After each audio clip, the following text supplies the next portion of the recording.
celebrate a momentous occasion, India's 77th Independence Day. This day marks the culmination of relentless struggle and sacrifices made by our freedom fighters who fought with unwavering determination to secure our nation's freedom from colonial rule. As we remember the sacrifices of heroes like Mahatma Gandhi, Bhagat Singh, Subhash Chandra Bose, and many others, we are here reminded of the words of Mahatma Gandhi. Freedom is never there at any price.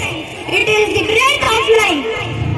Their courage and determination gifted us the precious freedom we enjoy today.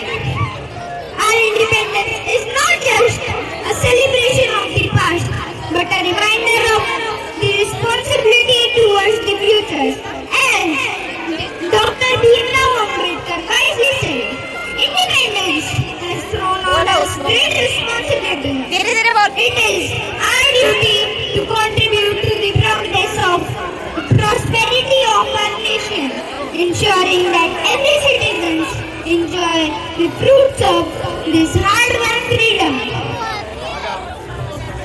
India's strength lies in the diversity of our different cultures, languages, and religions. Unite us as one nation. However, as we face challenges like poverty, illiteracy, and corruption, we must come Yes, together. Beta, now let us conclude the